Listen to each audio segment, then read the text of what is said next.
So many people these days are experiencing actually a Pingala dominance. That means the right side of their body's in the lead. And it can come out in very clear somatic ways, which I want each of you to think about if there is a slight dominance that you're even playing into your physical experience without really realizing it.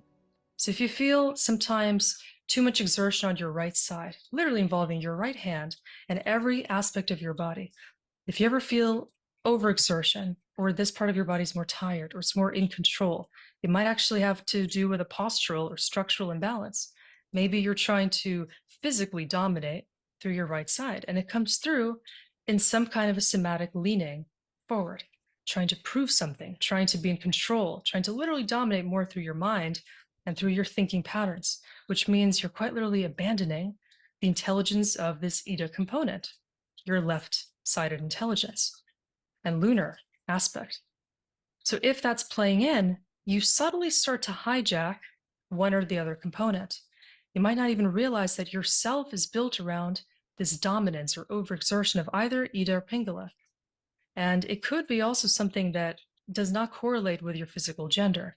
For instance, many women are dealing with this Pingala exertion, trying to be more masculine, trying to prove more or do more, or are caught up in a cycle of internal shame and guilt. If they're trying to prove something and dominate based on just being this very high-performing, high-achievement woman, which in these days has become super popular, of course, for women to be more masculine in nature as a way of proving their self-sufficiency and security. And for men, also, this can be something that quietly plays into their own, maybe non-stereotypical way of relating to the masculine standard. A lot of men are either afraid of their emotions or moving into a state where they're afraid of their masculinity because perhaps they had an unavailable father figure, where they weren't taught how to actually embody their true power, their inner fire, their emotional and physical state of knowing and self-trust. And so they might dominate with, ironically, their Ida channel and choose to be afraid of this inner fire because that's something that they're not typically associating with their true self and inner security. So now let's bring it to this question specifically. So David said, your post about Ida and Pingala left and right channel is interesting. Do maybe some people have these channels reversed? Like, for instance, the left and right brain hemispheres. Do we experience a stimulation of the left channel with sexuality? And how about the right channel? It's a great question. First off, it looks for a lot of people, like I just said, regarding the kind of flipped gender roles, and many people in terms of these energetic polarities, that a lot of people do have this reversal going on. Now, harmonically, it can't actually be flipped. Like the left side of the body can't be pertaining to the left brain hemisphere and vice versa with the Pingala channel on the right. However, based on how you associate with these energy streams determines how these energies play into your physical experience. So it might look on the surface like, for instance, a very masculine, like dominant woman is somehow flipped in her orientation of the Ida and Pingala. She might look like she's really showing up in a powerful masculine sense. She might be high achieving and a CEO and making lots of money and looking on the surface like she's figured out how to reverse these energy channels and thrive based on connection to the Pingala. But what you don't see under the surface is that that woman is dealing with a lot of issues of perhaps shame surrounding her emotions. And she might be feeling unworthiness when it comes to surrender, and even manifesting serious health issues because she's not listening to her womb intelligence and her heart's intelligence. There could be so many deep somatic and psychosomatic issues born out of this misalignment because we can't try to hack against nature and this harmonic law, which brings the essential energy order into our bodies. So that's a super vital thing to think about if you're actually allowing the correspondence and integrative blending of these two energies.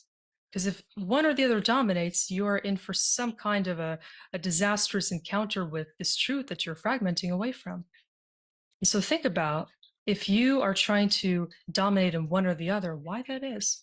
And maybe that's something that actually relates to how you look at the gender roles and what energy stream you ascribe greater importance to, which is also a deep one. Some of us are biased to think that one or the other is more powerful, just like many of us still think that our minds are more powerful than our hearts, just because of this bias that we have between feeling and thinking.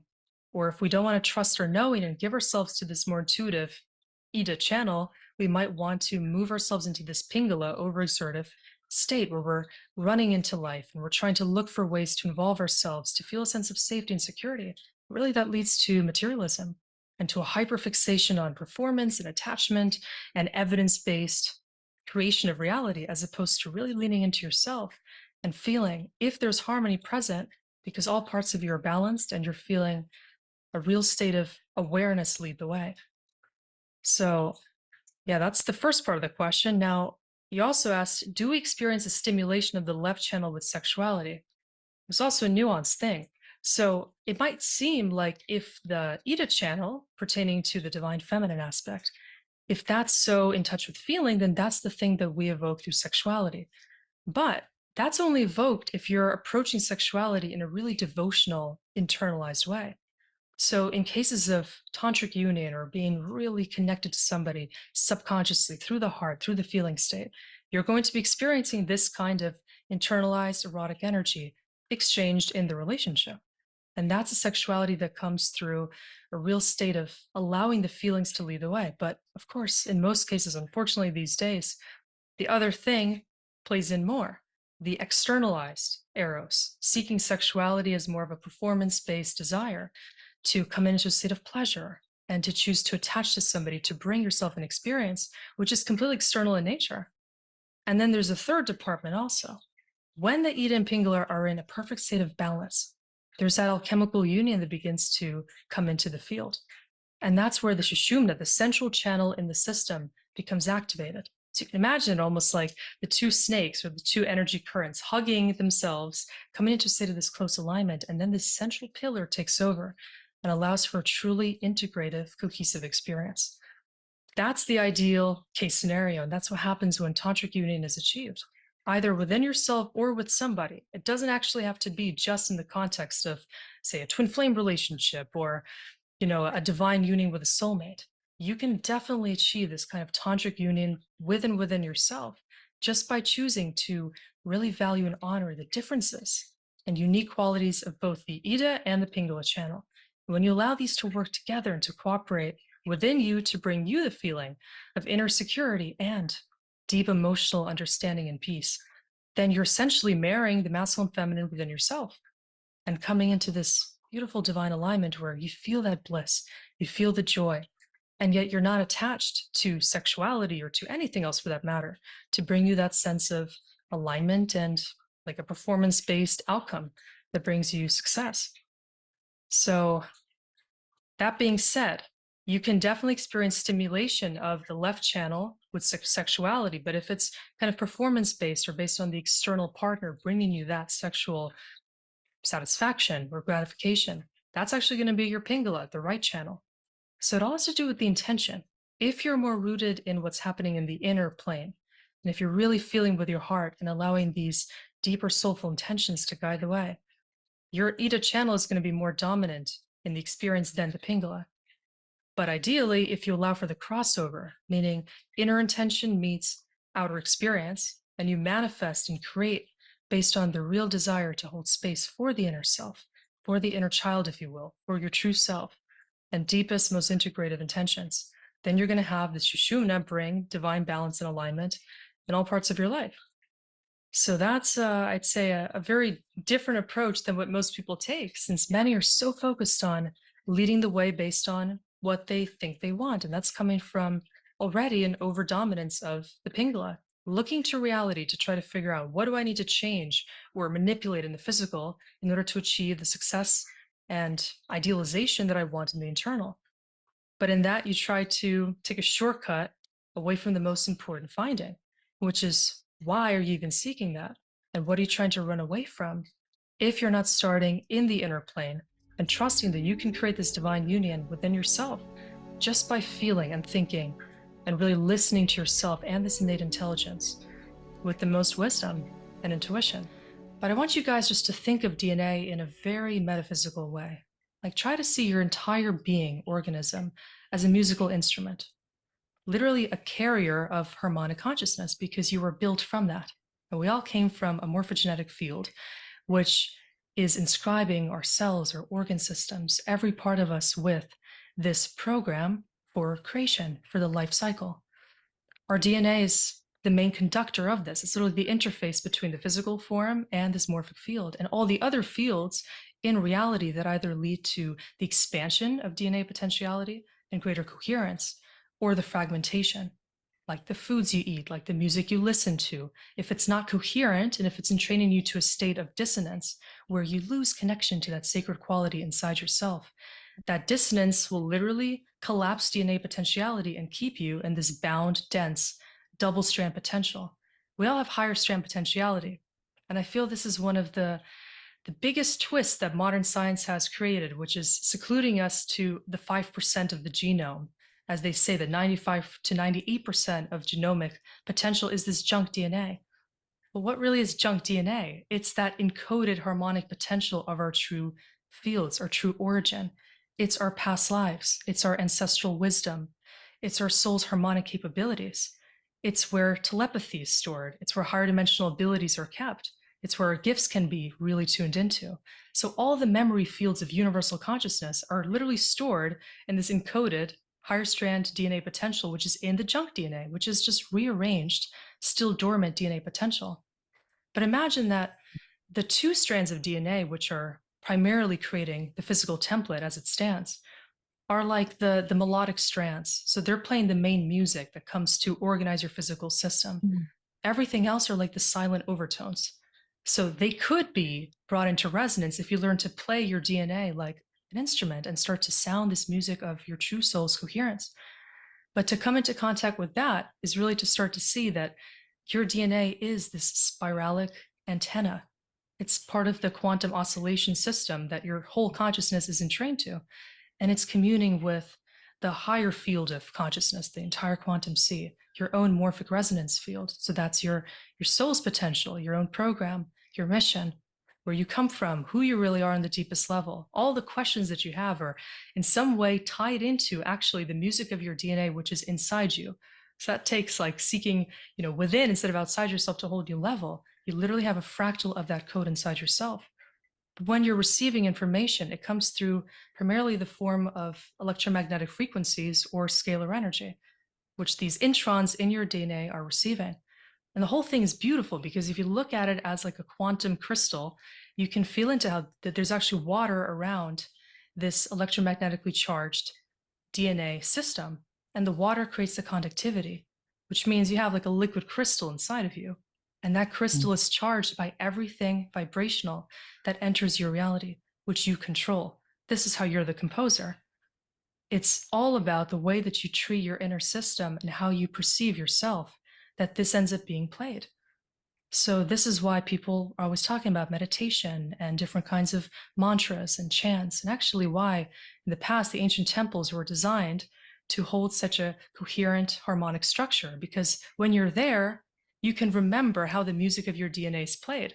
You're in a field which allows for the precise oscillatory rhythm to entrain resonance and coherence.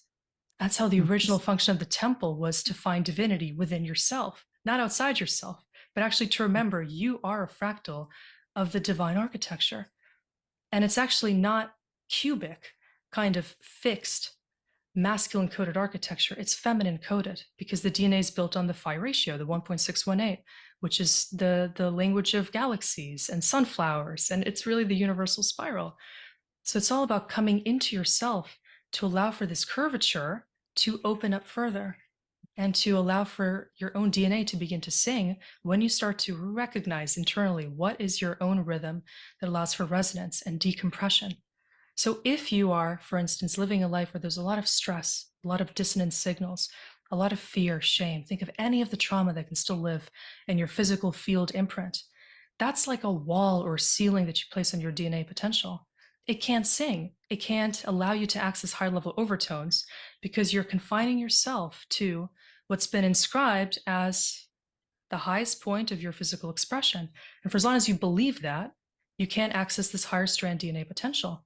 But literally what we do when we start to access the higher self potential and we start to look at ourselves as these divine beings that need to be treated as such, is we find ways to tune into the deeper language of what we're feeling, what needs to be recognized. And that's like adding standing waves of coherence. So to bring you this concept like more simply, standing wave is a new pattern that's created when you go from form to a field-based structure. So it's like plucking the strings of an instrument that you literally are. If you are still entraining these dissonant beliefs, if there's fear, if there's shame, if you're looking at yourself through this witnessing perspective of somebody that deserves suffering or harm or isolation, alienation, or any kind of restriction, you're placing yourself in literally a field that is preventing higher level harmonic geometry from being created.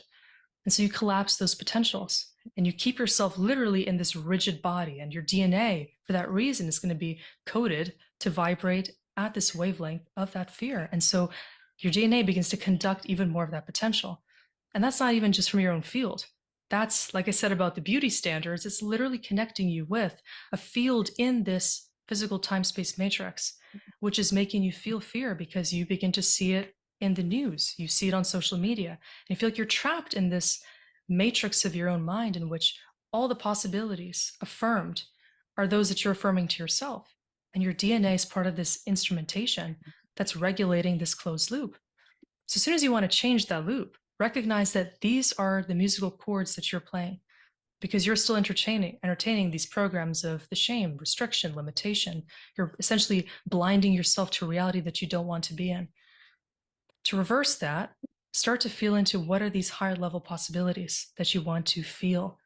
And that can begin by just exploring how would it feel to be your open soul, to be experiencing this musical coherence, this harmony, which includes changing your schedule to establish flow and a higher level rhythm, looking at yourself to bring out these beautiful internal parts, which need to be treated extremely lovingly.